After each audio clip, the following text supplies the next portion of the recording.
The New Orleans Saints held the 9th overall pick in the NFL draft and chose to improve the offensive line by selecting Texas left tackle Kelvin Banks Jr. The move kicks Trevor Penning, who did not have his fifth-year option picked up by New Orleans, inside to guard, a move that should boost the Saints' offensive line. Banks was a unanimous All-American selection, earning the Outland Trophy, Lombardi Award, and SEC Jacobs Blocking Trophy for his 2024 efforts. He effectively moves to the second level, which will be useful for the Saints in new head coach Kellen Moore's run-heavy offensive system. Anchoring the left side of the offense is the plan, but Banks is willing to move around if needed, stating, "If you love football, it shouldn't matter what position you're playing." With the 40th overall pick, the Saints looked towards the future and selected Louisville quarterback Tyler Shough.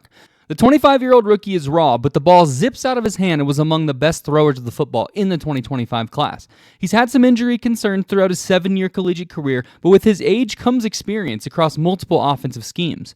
Prior to the draft, Derek Carr was still the favorite to be the starting quarterback in New Orleans, but with Carr's abrupt retirement from the league, Shough will compete with Spencer Rattler for the starting quarterback job. If he can win the starting job and show signs of development as a rookie, the Saints may just hold off on a top-end quarterback for another year. But with a loaded 2026 QB class and not a lot of hope in New Orleans, the team could start to look towards the future if things don't start well. At pick 71 in the third round, the Saints went to the defensive side of the ball, selecting Texas defensive tackle Vernon Broughton. The former college teammate of first-round pick Kelvin Banks Jr. has incredible size and length at 6'5", 311 pounds with 35-inch arms. He is a good interior pass rusher with the first-step quickness to penetrate immediately.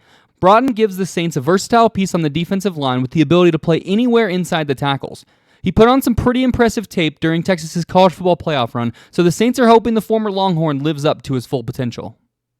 Later in the third round, New Orleans selected Virginia safety Jonas Sanker with the 93rd overall pick. The back-to-back first-team All-ACC honoree led the Cavaliers in each of the last 2 seasons in total tackles and started all 24 games. He was a 3-year starter and team captain in Charlottesville, where he showed willingness to play downhill, leading to more than 250 career tackles. As a former quarterback in high school, he is known for his leadership and instincts. Sanker is the only player in UVA history to be named ACC Defensive Back of the Week 4 times in a single season. His average of 5.4 solo tackles per game led the ACC and was good for 7th among all FBS players in 2024.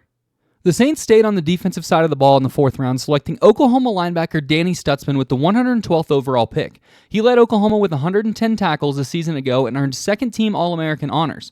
Stutsman was named first-team All-Big 12 in 2023 before he and the Sooners moved to the SEC, where he was then named first-team All-SEC in 2024.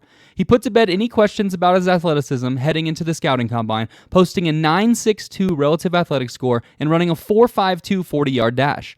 The former Sooner is football smart and his quick play recognition gives him an edge. He should be a day-one contributor for the Saints. New Orleans clearly put an emphasis on upgrading the defense in the middle rounds of the 2025 NFL Draft, yet again looking to improve the secondary with Louisville corner Quincy Riley. He has the potential to play inside or outside, which gives new defensive coordinator Brandon Staley some versatility to move him around. After transferring from Middle Tennessee State in 2022, Riley made 43 starts over 3 seasons and earned second-team All-ACC honors in 2024. He has good ball recognition, great competitiveness, and excellent awareness in zone coverage, a must-have in Staley's defensive scheme. The Saints finally returned to the offensive side of the ball in the 6th round with the 184th overall pick when they selected Kansas running back Devin Neal. Most projected the former Jayhawk to go as high as the 3rd or 4th round, but a loaded running back class pushed him to New Orleans, who lack a clear number 2 back to pair with Alvin Kamara. Neal is a well-rounded one-cut runner who has excellent vision and rushed for 1,000 yards 3 consecutive seasons at KU. Kamara has missed games in each season since his rookie year, so Neal has the potential to see the field if he can beat out Clyde Edwards-Helaire and Kendre Miller. With the 248th overall pick, the Saints grabbed UCLA tight end Moliki Matavao. He looked the part at the Senior Bowl, showing off his 6'6", 260-pound frame. He shows flashes as a pass catcher and has the physicality to fight through contact to make catches. Matavao is just as physical after the catch as well, not shying away from contact and always fighting for the extra yard. He has a smooth way about settling into zones effectively and is able to identify soft spots in coverage. New Orleans is betting on the upside potential in hopes of improving the tight end room alongside Juwan Johnson, Foster Moreau, and Taysom Hill. The Saints selected Syracuse edge rusher Fedil Diggs 254th overall with their final pick of the 2025 NFL Draft. At 6'4", 257 pounds, Diggs ran a 4.57 40-yard dash, which earned him a 9.36 relative athletic score, one of the top scores amongst defensive ends in the class. He demonstrates incredible leadership as a 3-time team captain across 2 different schools. After transferring from Texas A&M prior to the 2024 season, Diggs had his coming out party last season with the Orange, posting 14 tackles for loss and 7.5 sacks.